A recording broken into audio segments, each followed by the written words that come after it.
Guys তোমরা একটা জিনিস খেয়াল করলে বুঝতে পারবা, মানুষ ল্যান্ডিং পেয়ে সেফ জোনে নামে, আর আমি ল্যান্ডিং পাওয়ার পর জোনের মধ্যে নামছি। তো কেন নামছি ভাই? এই যে আমাদের ক্লক টাওয়ার উপরে কিন্তু আমার লুট বক্সটা আছে, ওখানে কিন্তু M2B ছিল, বাট আমি M2B নেওয়ার জন্য কিন্তু জোনের মধ্যে নামছি এবং মেডির উপর মেডি করতেছি। কত রিস্ক নিয়ে কিন্তু আমি আমার লুট বক্স থেকে আমার M2Bটা নিয়ে নেব। তো গাইস এই যে হার্ড লবিতে হার্ড গেম প্লে, এবং আমরা তোমাদের দেখাবো যে এই লবিতে আমরা কিভাবে ম্যাচটা বুঝে নিয়েছি। তোমরা সবাই লাস্ট পর্যন্ত ভিডিওটা দেখবা। তো গাইস তোমরা এখানে অনেকেই জানো যে আমার গলাতে একটু প্রবলেম হয়েছে। আসলে গাইস সর্দি লাগলে যা হয়। তো ফাইনালি গাইস আমি আমার M2B দুটো পেয়ে গেছি। তো এখানে M2B দুটো পাওয়ার পর এই যে গাড়িটা দেখতে পাচ্ছ নিচে কিন্তু একটা গাড়ি আছে। তো গাড়িটা নিয়ে কিন্তু আমি কোনোভাবে কিন্তু জোন থেকে বের হব। তো ফাইনালি কিন্তু আমি গাড়িতে চললাম। তো এখানে চড়ার পর ভাই আমি কিন্তু গাড়ি চালাইতে পারি না, উল্টা পাল্টা ভাবে কিন্তু আমি গাড়ি চালাইতেছি। তো যে করেই হোক আমাকে জোন থেকে বার হইতে হবে।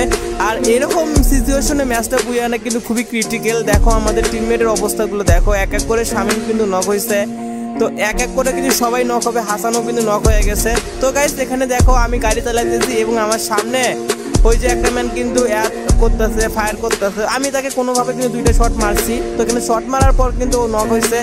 আর এখানে আমার হেলের অবস্থাটা দেখো ভাই, আমার কি একটা অবস্থা ভাই, আমি মনে হয় বাড়ি হইতে পারবো না। তো এখানে কিন্তু মাত্র 4 লাইফ দিয়ে কিন্তু আমি বেঁচে আসছি ভাই। 4 স্পিডে কিন্তু আমি আমার জোন থেকে বের হইতে পারছি এবং গাইস আবার একটাকে নক করছি। অতি কষ্টে 4 স্পিড নিয়ে জোন থেকে বার হওয়ার পর এই যে মনস্টার যে চালাইতেছে ও একটা পুরো মাদারচোদ ভাই। এরা আসলে গেম খেলতে পারে না, হুদেই ভাই লাস্ট জোনে এসে এরকমই করে ভাই।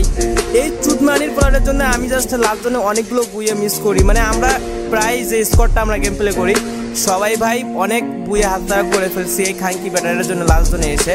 তো যাই হোক ব্রাদার, এখানে কিন্তু আমরা আমাদের অলরেডি কিন্তু আবারও কিন্তু M2B পেয়ে গেছি। তো এখানে M2B পাওয়ার পর ভাই এখন দেখার পালা ভাই গাড়িওয়ালা কে কে আমার সামনে আসে। তো গাইস এখানে বেশি একটা কাজ করতে পারি না M2B দিয়ে।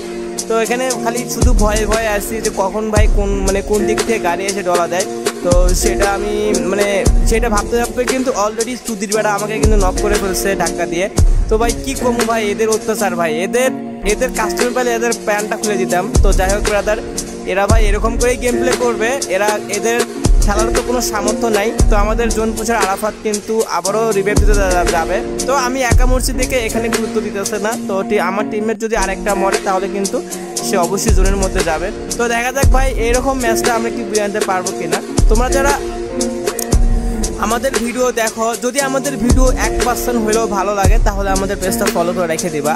আর এখানে আমি যে গালাগালি করতেছি প্লিজ ভাই তোমরা কেউ মন খারাপ করবা না। আসলে গাইজ তোমরা যারা গ্র্যান্ড মাস্টার পোস্ট করো তোমরা সবাই জানো যে আসলে লাস্ট জোনে গাড়ি কতটা ডিস্টার্ব করে। তো তোমরা কেউ সিরিয়াসলি নিবা না ভাই, আসলে মাথা গরম হয়ে গেলে যা হয়। কতবার মরছি ভাই গাড়ির সামনে পড়ে পড়ে। তো যাই হোক ব্রাদার, আমরা আমাদের মনে হয় রিভাইভটা জোন পুষে দিতে গেছে। তো আমরা এখানে রিভাইভটা পাই। তো এখানে নামলাম ভাই, ফাইনালি কিন্তু আমরা রিভাইভ পেয়ে গেছি এবং ভাই অলরেডি কিন্তু এই যে গাড়িটা ফাটানো হয়ে গেছে। গাড়ি ফাটানোর পর এরে ভাই মানে আমি ড্যামেজ করছি, বাট আমার টিমমেট শামিম কিন্তু মাইরে দিচ্ছে। বাট আরেকটা ম্যান আছে ভাই, এটাকে কিন্তু শামিম কিন্তু ওপি একটা ড্যামেজ করছে, বাট আমার কিন্তু হেড লাগে নাই। তো ফাইনালি কিন্তু নক ফিনিশ।